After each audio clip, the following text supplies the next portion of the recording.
Hello, I'm Sheriff Rambusk, and I want to welcome you to On Scene.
Hello, my name is Maria Batrico. I am a criminal research investigator for missing persons with the Collier County Sheriff's Office Major Crimes Bureau.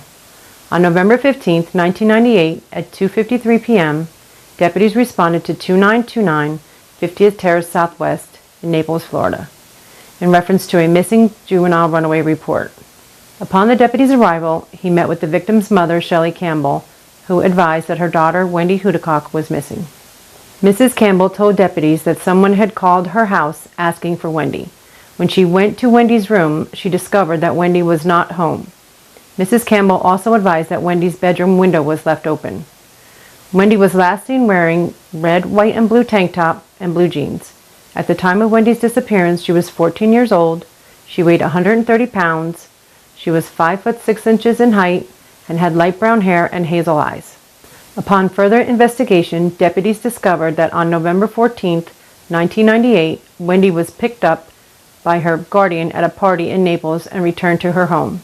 Later that evening, Wendy and her sister went to the St. Elizabeth Seton Fair in Golden Gate, Florida. They later returned home.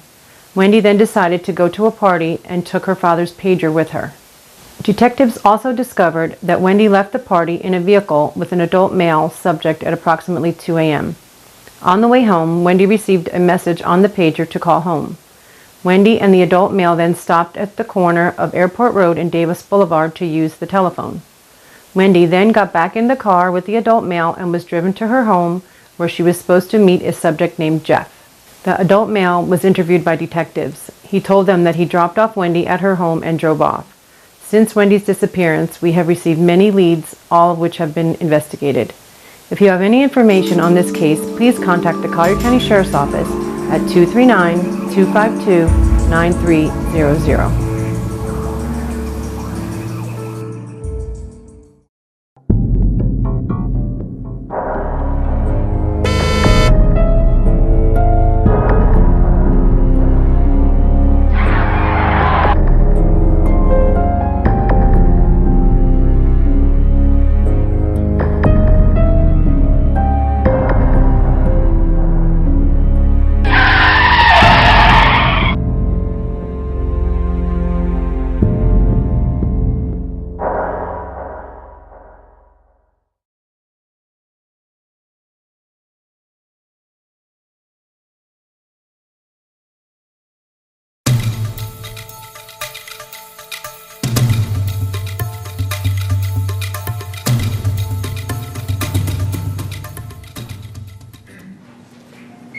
I've learned today that one of the nominees for the Do the Right Thing Award passed away recently.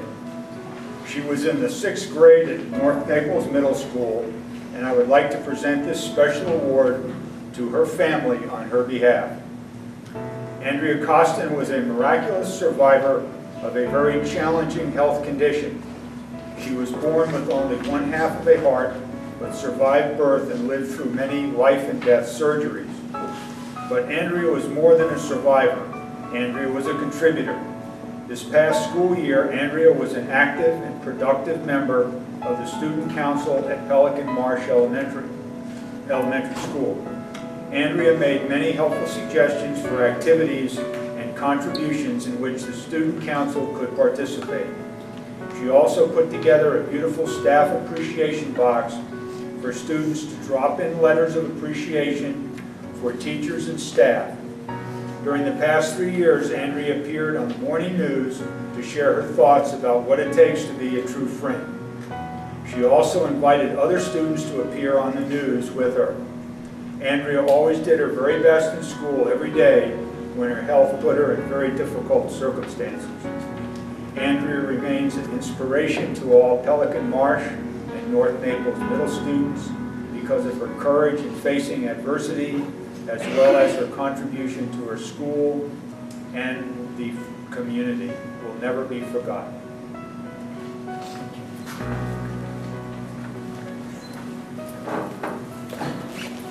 The older I get, the harder it is to do that. So I'll do something to everybody. Okay? Thank you for coming by today.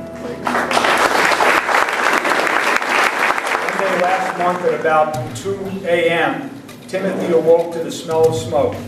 He followed the odor to the bathroom and noticed all the contents of a trash container were burning.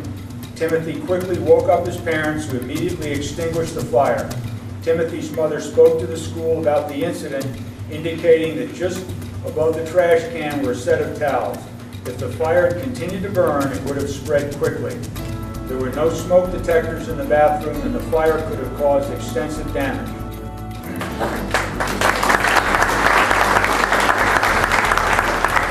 Last year, Tommy was walking home from the bus stop when he saw 3 older boys hitting and choking a younger second-grade student.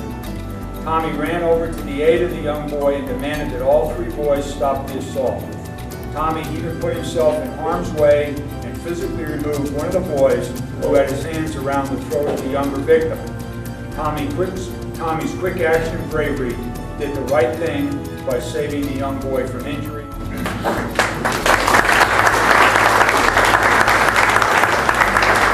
Ryan participated in an event this past school year to help raise money for our U.S. troops who are in need of artificial limbs.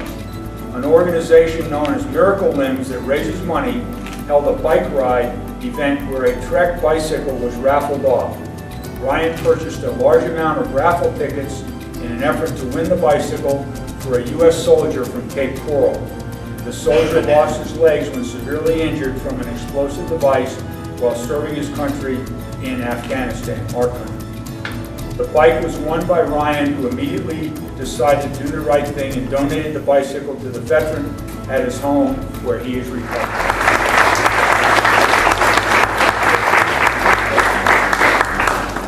This past September, a Collier County school bus driver was approaching one of her scheduled stops when she noticed one of her students waving his hands and crying.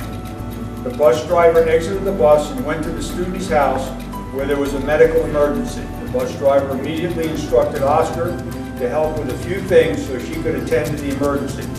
Oscar, without hesitation, followed all the instructions and was able to assist with the emergency.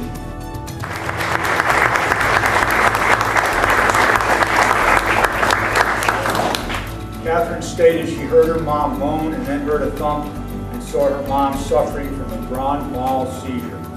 Catherine was crying as she turned her mom on her side and started putting pressure on her head because her mom had hit her head when she fell on the tile floor. Catherine was very focused and knew exactly what to do and explained to the 911 dispatcher that her mom suffers from von Willebrand disease, which causes a person to bleed heavily. Catherine stayed with her mom until help arrived, rode in the ambulance, and stayed by her side until her father arrived. Catherine's mom was so grateful that her daughter, who was also very ill at the time, knew the right thing to do and saved her life.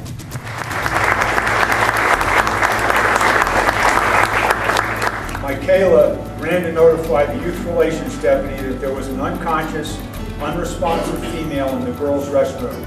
The deputy responded to the area with school officials and found a female student unresponsive in the bathroom. EMS was notified and responded. The female student had very shallow breathing and the smell of an alcoholic beverage could be detected.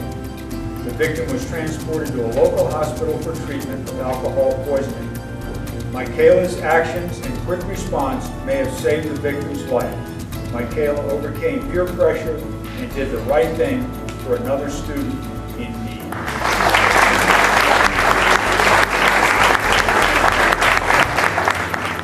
This past September, a youth relations deputy responded to a vehicle accident with unknown injuries. Upon arrival, the deputy noticed 3 vehicles that were significantly damaged in the middle of the roadway and were blocking 2 lanes. There were other vehicles swerving around the damaged vehicle. The deputy also observed one victim seated on the shoulder of the roadway and other people standing nearby. The deputy observed a young man named Zachary assisting at the scene. Zachary had parked his vehicle on the opposite side of the roadway and had crossed the street among the swerving and distracted drivers who were paying no attention to the accident.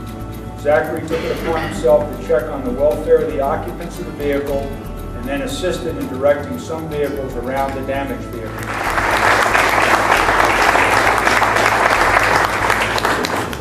This past summer, Fatima, a senior and medical assistant student, was in the right place at the right time when an 8-year-old boy collapsed. The young boy was without a pulse and was not breathing for quite some time. Fatima immediately performed CPR on the boy and had the family call 911 while she continued to administer CPR until the ambulance arrived. When the child left with the EMTs, he had a pulse. Happily, we can report that the child is doing well thanks to her efforts for doing the right thing.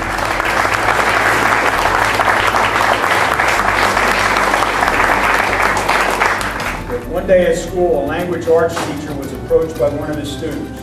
Kyle told his teacher that he found a wallet and wanted him to hold it for safekeeping and return it to its rightful owner. The wallet contained a large amount of cash, $390, and credit card. The identification was that of another student whose name was known by the teacher. The teacher determined what class the student was in and gave Kyle a pass to that class. The owner was very surprised and did not at first know that the wallet was missing. Needless to say, he was extremely grateful and offered Kyle a reward, which Kyle declined.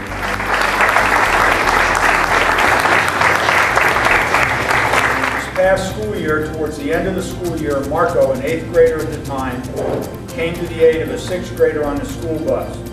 The 6th grader was being harassed, picked on, and bullied for several weeks on the bus.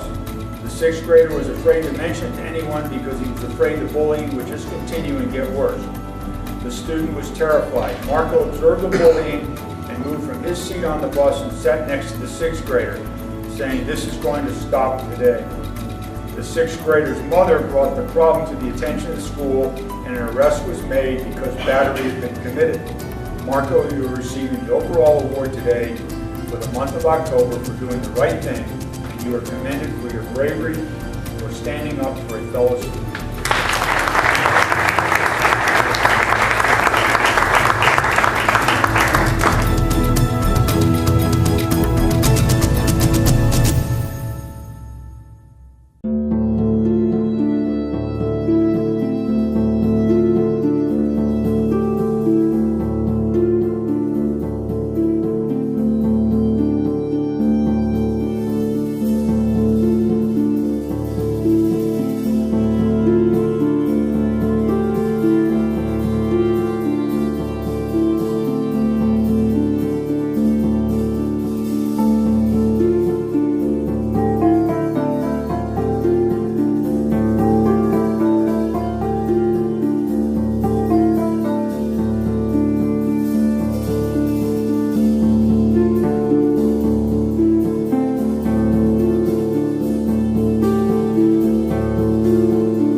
We hope you've enjoyed our program and we look forward to seeing you next month. Thank you for being our partner for a safe community.